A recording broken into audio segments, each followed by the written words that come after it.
안녕하세요. 김준내 변호사입니다. 저는 오늘 의료법 관련 국회 입법 동향에 대해서 준비를 해가지고 왔습니다. 저는 국민건강보험공단에서 그동안 근무를 해왔고 지금은 김준내 법률사무소를 운영하고 있습니다. 자, 오늘 내용을 같이 한번 살펴보겠습니다. 먼저 목차를 살펴보면 1에서부터 4번까지는 국회 본회의가 통과된 내용입니다. 그리고 5번 이후는 국회에서 논의는 됐지만 아직은 통과되지는 않았고 새해에 다시 논의가 돼서 진행될 여지가 있는 그런 주제들을 담아봤습니다. 세세하게 보면 의료법, 국민건강보험법 등등, 그리고 최근에 코로나로 인한 감염병이라든가 이런 내용들이 국회에서 통과가 됐고, 통과된 내용은 점선으로 윗부분까지 정리를 해서 제시를 했습니다. 다음은 의료법, 그리고 특사경법, 보험업법 등의 내용들이 아직 국회에서 논의 중에 있습니다. 먼저 국회 본회의에서 통과된 법률안의 내용들을 살펴보겠습니다. 의료법입니다.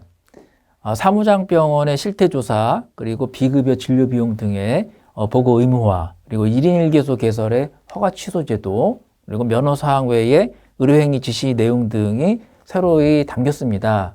지금 살펴보는 본회의에 통과된 내용들은 시행이 되는 내용들이기 때문에 반드시 숙지를 하셔야 할 내용들입니다. 세부적으로 살펴보겠습니다.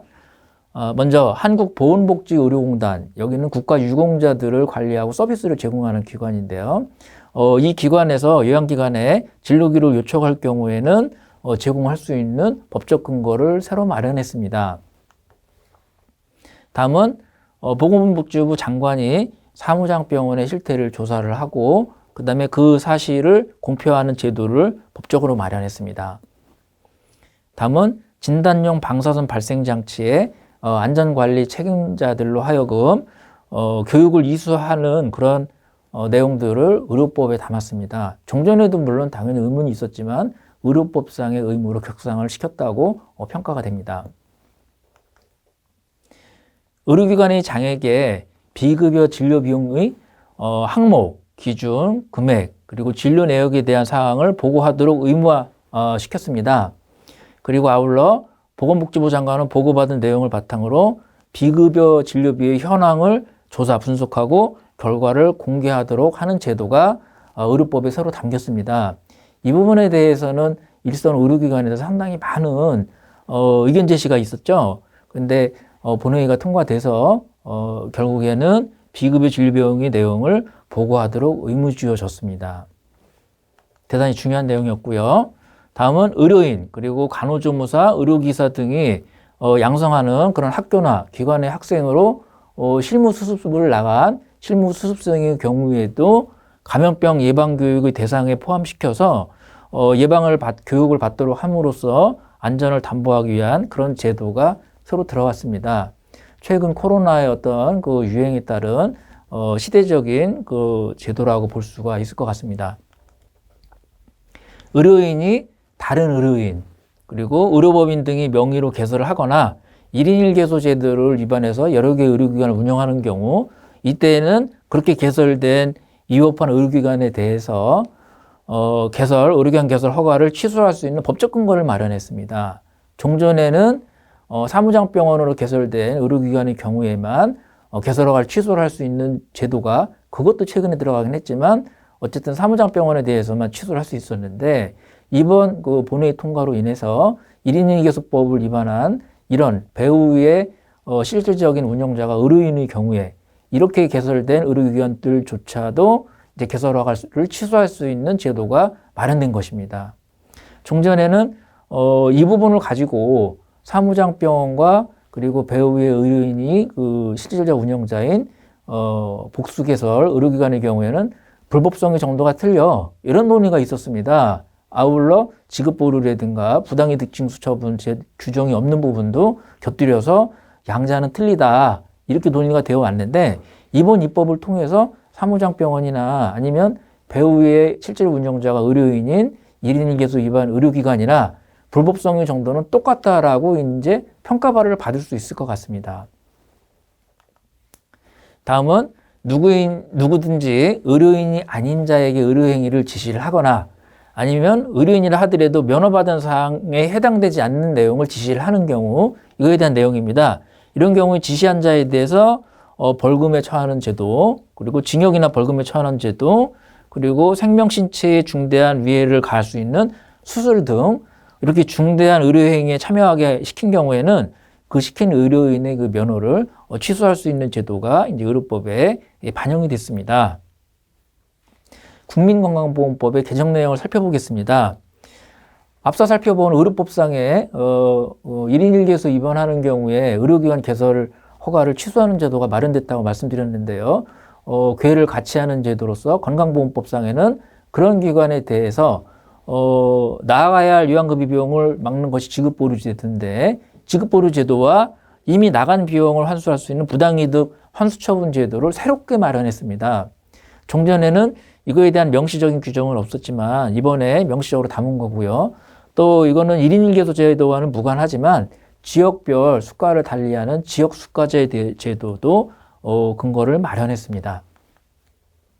주요 내용을 살펴보면 1인 1개소를 위반, 그리고 면허대여 의료기관과 약국에 대해서는 건강보험공단은 지급보류, 나가야 할 비용의 지급을 보류하거나 또는 이미 나간 비용에 대해서는 부당이득 징수 처분을 할 수 있는 명문의 법적 근거를 마련했습니다.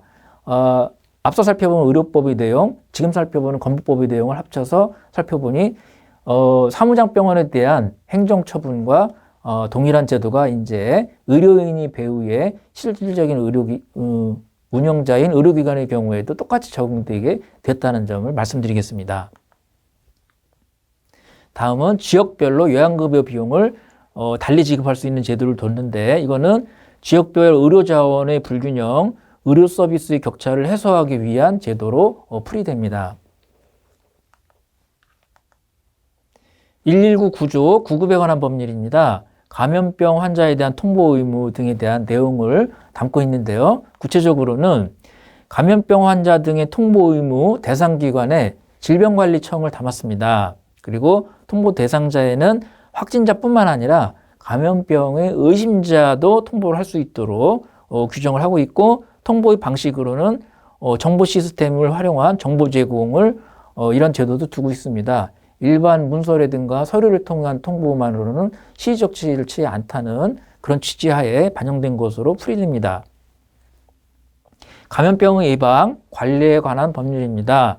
심각한 감염병 위기 상황, 그리고 이런 때에 한시적인 비대면 진료를 허용할 수 있는 명문의 근거를 마련했습니다. 구체적인 그 내용을 살펴보면 사회복지시설의 대표자, 관리인, 경영자의 경우에는 감염병 발생 입소자가 있는 경우에 신고 의무를 부여하고 있고요. 약사, 한약사, 약국 개설자들의 경우에도 감염자를 일선에서 접촉할 수 있는 분들이기 때문에 이분들에 대해서도 감염병 환자를 확인할 경우에는 신고를 하라는 의무를 부여하고 있는 것입니다. 그리고 감염 취약계층의 범위를 저소득층하고 사회복지시설을 이용하고 있는 어린이, 노인, 장애인 등으로 확대하는 내용을 담고 있습니다. 그리고 앞서 잠깐 살펴봤지만 무엇보다 중요한 것이 이 비대면 진료의 법적 근거를 마련했다는 겁니다. 의료인, 환자, 의료기관의 보호를 위해서 한시적인 비대면 진료, 이거 법적 근거를 마련했습니다. 지금 현재도 비대면 진료에 이제 근거는 있고 시행은 되고 있습니다. 근데 이 동일한 이 같은 법에서 좀 추상적으로 규정이 돼 있기 때문에 당시 그 규정이 만들어질 때는 이런 코로나 유행을 염두에 두지는 않았던 법률이기 때문에 추상적으로만 규정돼 있었습니다. 이렇게 실무적으로 운영을 해보니까 절실히 필요하다고 생각이 된 것으로 보이고, 이에 따라 명시적으로 비대면 진료의 법적 근거를 마련했다는데 의미가 있는 내용입니다. 아울러 감염병 예방 관리에 조력한 약사에 대한 재정적 지원의 법적 근거를 마련했습니다. 지금부터는 아직 본회의는 통과는 안 됐지만 국회에서 중요한 이슈가 되고 있는 그런 내용들을 살펴보겠습니다. 먼저 의료법상 수술 시 CCTV 설치 그 의무, 그리고 보존의 의무화에 대한 내용입니다. 최근 수술 과정에서 의료사고가 발생을 하거나 아니면은 의료인이 아닌 자들의 그 대리 수술, 그리고 또 마취 중의 환자에 대한 성범죄 이런 이슈들이 이제 많이 논의되고 있습니다. 수술실의 경우에는 외부와 엄격히 차단되어 있는 장소이고 환자의 경우에는 의식이 없기 때문에 인지 능력이 없고 또 본인의 의사를 표현할 능력도 없는 상황입니다. 따라서 환자들의 알 권리 및 의료인과의 정보 비대칭성을 해소하기 위해서 논의되고 있는 제도입니다. 자, 구체적인 내용은 의료기관의 장에게 관련 시설들이 설치 의무를 부여하고 환자 그리고 환자 보호자 요청이 있을 경우에는 수술 장면을 촬영하고 보존할 의무를 지우는 내용을 담고 있습니다. 이를 통해서 환자의 알 권리를 확보하기 위한 논의입니다. 다음은 의료법 중에 의료인의 면허 취소 사유를 확대하고 있습니다. 지금 말씀드리는 것은 아직 통과는 되지는 않은 겁니다. 국회에서 이제 심도 있게 논의되고 있는 그런 내용들을 중심으로 담은 겁니다. 의약품 허가를 받지 않거나 신고를 마치지 않은 주사제를 사용하는 경우, 그리고 수술 등에 참여하는 주된 의사를 변경하거나 추가할 때는 환자의 동의가 필요한데 이런 동의를 받지 않는 경우를 면허 취소 사유로 담자는 논의를 하고 있습니다. 다음, 진단서, 진료기록부 등의 서류를 거짓으로 작성하는 것도 면허 취소 내용으로 논의를 하고 있습니다. 그리고 의료인이 아닌 자로 하여금 의료행위를 하는 경우에 대해서도 면허 취소를 하는 내용을 담고 있습니다. 성폭력 범죄로 형을 선고받거나 치료 감호의 선고를 받는 경우, 그리고 의료행위와 관련해서 업무상 과실치사상죄를 범하는 경우, 이런 경우에 면허를 취소를 하거나 자격정지를 할 수 있다는 내용들을 논의하고 있습니다. 다음은 면허사항 외에 의료행위를 지시하는 경우, 이 부분에 대해서도 살펴보겠습니다. 최근에 의사 대신에 수술방에 들어가는 간호사 문제들이 논의되고 있는데 이와 관련돼서 나온 그런 논의입니다. 현행법은 무면허 의료행위를 한 자에 대해서는 처벌하는 규정이 있지만 이런 의료행위를 지시, 방조, 방관한 사실상 의사 선생님들이겠죠. 이런 사람들에 대한 명시적인 규정은 없습니다. 하지만 현재도 형법의 일반 법리에 의해서 교사죄라든가 이렇게 처벌은 하고 있지만 의료법상의 명문의 규정은 아직은 없습니다. 그래서 이런 거를 담자는 논의가 있습니다. 자, 그래서 그러한 비의료인에게 의료행위를 지시, 방조, 방관할 경우에는 징역이나 벌금에 처하고 또 그 지시한 자 의료인에 대해서는 면허를 취소할 수 있는 그런 제재를 마련하자는 논의입니다. 다음은 종합병원 그리고 요양병원의 경우에 임종실 설치를 의무화하자는 내용입니다. 우리나라 국민의 75%는 병원에서 임종을 맡고 있습니다. 근데 죽은 이후에 장례식장에서는 호화로운 그 예를 차려주는데 정작 가족들하고 이별을 하는 임종의 순간에 대해서는 많은 배려가 없었습니다. 따라서 아름다운 생을 마감할 수 있는 그런 적합한 공간을 마련하자는 취지의 논의입니다. 이에 따라 종합병원 그리고 요양병원의 시설 기준을 정하는 경우에 임종실에 관한 사항을 포함하도록 하자는 내용입니다. 다음은 특강법 확정 시에 면허 취소 공표 이렇게 주제를 담아봤습니다. 세부 내용을 살펴보겠습니다. 전신 마취 후에 성폭행한 의사가 징역형을 받은 후에 다시 개원을 하는 사례도 있고 또 수차례 반복해서 의료사고를 낸 의사가 여전히 동일한 진료를 하고 있는 사례들도 종종 확인이 되고 있습니다. 이에 따라 현행법에서는 관련 법률을 살펴보면 현행의료법에는 의료 관련 법령 위반 행위를 했을 때만 의사 면허를 취소할 수 있습니다. 그리고 일반 형사범죄의 경우에는 저질러도 취소할 수 있다는 명문의 규정은 없습니다. 하지만 그런 명문의 규정이 없더라도 실무상으로는 품위유지 의무 위반이라든가 등등으로 취소는 할 수는 있지만 이런 걸 명시적으로 내용으로 담자는 내용의 논의입니다. 국외의 사례를 보면 일본 등등 여러 나라에서 유사한 제도를 두고 있습니다. 그래서 현재 운영되고 있는 특정 강력범죄 처벌에 관한 특례법, 특강법이라고 줄여서 얘기를 하는데요. 이 법상에 형이 확정된 경우에 일정 기간 동안은 의료인이 될 수 없도록 규정을 하고 또 그리고 면허를 취소를 하도록 하자 이런 내용의 논의입니다. 다음은 이제 사법경찰관리 법률에 건보공단 직원에게 임직원에게 사무장병원의 단속을 위한 특사경 권한을 부여하자는 논의입니다. 이 부분은 워낙 유명하니까 짧게만 말씀드리고 넘어가겠습니다. 최근에 사무장병원이 수단과 방법을 가리지 않고 점차 고도화, 진화되고 있고, 이에 비해서 수사기간은 평균 11개월로 장기간이 소요되어 있기 때문에 전문성이 있는 건보공단 임직원에게 특사경 권한을 부여하자는 논의가 진행되고 있습니다. 다음은 보험업법입니다. 실손보험금의 청구를 간소화하자는 제도입니다. 실손보험을 청구하려면 서류로 증빙 자료를 제출해야지 되는데, 구체적으로 실생활에서 살펴보면 보험 청구 절차가 복잡하다든가 금액이 적은 금액일 경우에는 보험금 청구를 포기하는 사례가 많습니다. 이에 따라 보험회사에 대해서는 보험금 청구의 전산 시스템을 구축 운영하는 내용을 담고 있고, 전문 중개기관에게 어떤 보험금 청구 이런 서류 제출에 어떤 그 업무를 위탁할 수 있는 제도를 담고 있고, 보험 계약자나 피보험자 등의 경우에는 요양기관에게 증명서류를 전자적으로 보험회사에 전송을 요청할 수 있는 내용들을 담고 있습니다. 이것도 보험업법의 내용인데요. 앞서 제시한 그 법률안하고 제한자만 틀릴 뿐이지 내용은 대동소이합니다. 다만 이 두 번째 안 같은 경우는 심평원에게 그런 업무를 위탁하자 이런 내용을 담고 있습니다. 폐기물 관리법입니다. 폐기물의 경우에 특히 의료 폐기물의 경우에는 감염 가능성이 높기 때문에 신중하게 처리를 해야 되기 때문에 의료 폐기물의 처리에 대한 세계 권역을 설정해서 각 의료기관이 소지한 그 권역 내에서만 폐기물을 처리할 수 있도록 하자는 내용입니다. 구체적으로 의료 폐기물의 경우에는 노출이 될 경우에 건강한 사람도 감염의 가능성이 아주 높습니다. 따라서 잘 관리가 돼야 하는데 현실적으로는 낮은 처리 비용을 고려해서 원거리에 있는 처리장으로 가지고 가서 폐기 처리하는 경우가 많습니다. 그럼 이동하는 도중에 감염의 우려도 있겠죠.